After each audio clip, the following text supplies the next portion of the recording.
survive through most intensive hospital treatment often end up with all the miserable sequelae such as damage to the brain, kidneys, lungs, and the limbs, etc.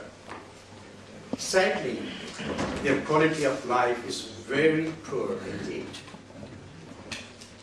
Please allow me to quote one example to dilate upon this particular point, if I may. Some 2 years ago, a 4-year-old girl was brought to my surgery as an emergency. In view of the history and the clinical examination, I most strongly suspected meningitis. Immediate hospital admission via an ambulance was organized by me. It took several weeks of 24 hours intensive hospital treatment and care to save her life. Now, this little sweetie has grown up now to be 6 years in age. But what has happened? I was indeed appalled the other day to have a look at her. And I'd like to share my experience with you, my Lord, ladies and gentlemen. This will actually focus upon the importance and significance of a meningitis injection before you ever think of going to Hajj Umrah.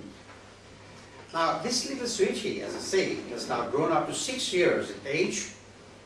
She's living, but with a right blind eye, a very badly scarred face in spite of plastic surgery on 2 to 3 occasions. Her right forearm has been amputated to the elbow level. Her left foot has been amputated to the ankle level. And all this just because to save her precious life. What a quality of life. Just kindly think and ponder upon. The parents are extremely grateful. They're extremely grateful. And so am I. But then nevertheless, we feel extremely sad at this scenario. So ladies and gentlemen, this was a typical example which hopefully has given you briefly, precisely, but the relevant information highlighting the significance of injection, vaccination against meningitis, that is. I must emphasize here now that all this misery, disability, and death are preventable. My Lord, they are preventable. How? By a simple, single meningitis vaccine available from your doctor's surgery and from the various vaccination centers up and down the country. I do note my sister's point with regard to the fees. Yes, unfortunately, there seems to be a certain amount of variation, in fact, considerable variation when it comes to the charges. But may I say, the reality is that the British Medical Association every year reviews the private guidelines, in fact, for the private part of the medical practice. And these guidelines are only for guidance and not sort of obligatory on the part of the GPs. Speaking for myself, I do not charge anything at all for my patients, but a reasonable fees charged perhaps would be in the region of 50 to 20 pounds. Though extreme exceptions have been reported to myself, where 75 pounds have been charged. I can only sympathize and perhaps apologize. Now, over 2 million people will converge upon Makkah in Saudi Arabia from all over the world, including about 25,000 from Britain, to perform Hajj this year. The Association of British Hajj, a national Hajj-specific organization, organizes high-profile publicity campaigns throughout the year via the press and electronic media, by special TV programs on various channels, and also by organizing seminars, educational training programs, and distributing multilingual literature to raise awareness of pre-travel health and safety issues, and meningitis prevention amongst prospective Hajj pilgrims, as I just mentioned a moment ago. Here, I wish to extend our deep sense of appreciation and gratitude to the ladies and gentlemen of the print and electronic media who are present over here. And of course, those who are not, but do provide us the courtesy of coverage for this noble cause up and down the country. Thank you once again, ladies and gentlemen. Now, every year, an increasing number of people out of a population of 2 million Muslims in the UK will travel to Saudi Arabia. Since it will be an ongoing process, there is a desperate need to protect these travelers to avoid risk of any outbreak of meningitis, and for that matter, any other infectious disease, through the Hajj returnees in the UK, which in fact, my Lord, as perhaps you would kindly recall, did happen in year 2000, where about 40 cases of meningitis were isolated, and sadly 8 died despite all the intensive treatment. Well, here's a classical example.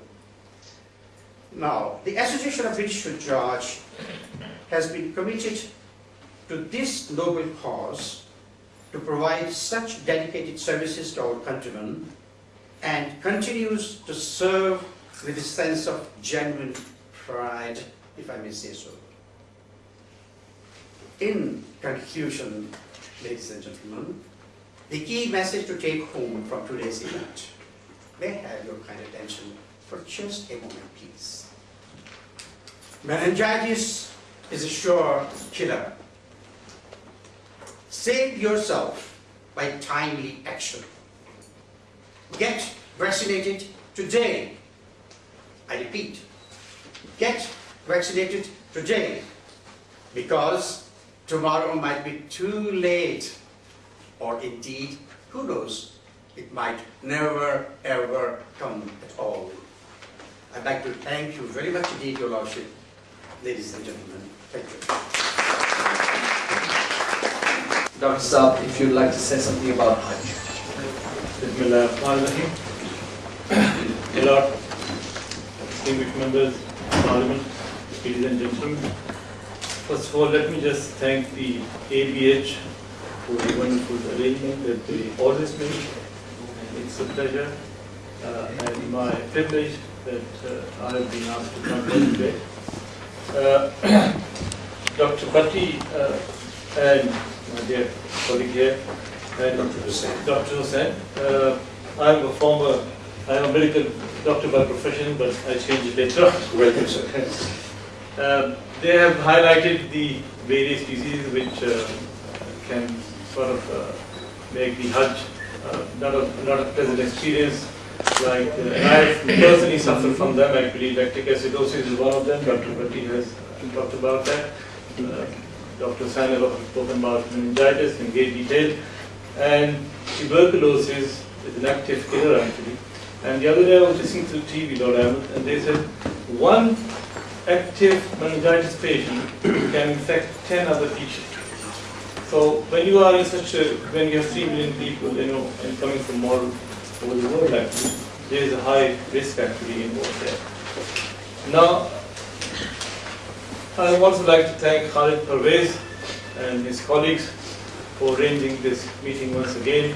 And I know Birmingham is not on the tourist map this year, but we have one such organization which will put it on the map again, if not for touristic purpose, for other things. So, and with this I'd like to thank you very much, and I hope all those people who go on Hajj wish them Hajj Umrah. Thank you very much. Now we have Sister Batula Toma, who is running a project in Leicester. Is it Leicester? Mm-hmm. And would like you to say a few words. Bismillah. Bismillah. Thank you. Good evening, good afternoon, everybody. Assalamu alaikum. As the director of the New Muslims Project at the Islamic Foundation in Markfield in Leicester, and also as a tour guide for Dome Tours, located here in London, which I'm sure you're all aware is the leading tour operator for Hajj Umrah. I just wanted to address some of the issues to do with women. It is in fact a fact that when it comes to Hajj, Islam's fifth pillar, as with some of the other obligatory pillars in Islam, the attitudes towards facilitating the way, means and performance of Hajj is, to say the least, an afterthought. And I think that's borne out here today by the presence of so very few women at this event. Where it is provided, the facilitation is often lacking, and the information, support necessary for preparation and the performance of a good and meaningful Hajj is seriously lacking. Women are obliged, for the most part, to incorporate cultural and theological verdicts, which mean that which demand that they can only travel with a mahram. I would personally have to have some discussion about that. And particularly for converts to Islam, this is not possible. They have neither brothers, uncles, fathers, or male relatives who can accompany them. And so I would ask on the people here present, if they are approached by female converts, we can provide them with Shahada certificates to present to the Saudi embassy in order to secure a visa, and also a letter to confirm that they are a convert and that they don't actually have any other male relatives to take them. So I think they should be taken on that basis. Also, I think, I'm sure you all know, or I'm not sure that you know, that women over the age of 45 are allowed or accepted, as far as I'm aware, to travel on Hajj unaccompanied by a male mahram.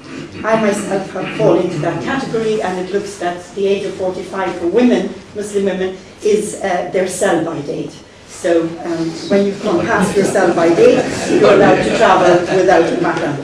I would hope that all of the tour operators are putting that into operation and making sure that women of that age range are accepted.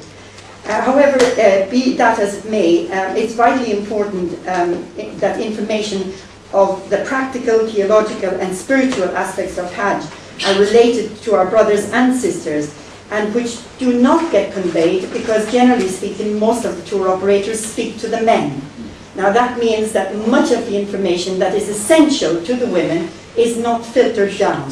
So I think it's important that messages, procedures, directions, important information on the process of Hajj and the practical logistics of the general travel incurred, what to bring, what to wear, etc., are not relayed to the women. And I think it's important that these should be, and that all tour operators who are represented here and outside should have an outline or some sort of written documents in various different languages to present to all of those who are going on Hajj in order so that they will be prepared properly.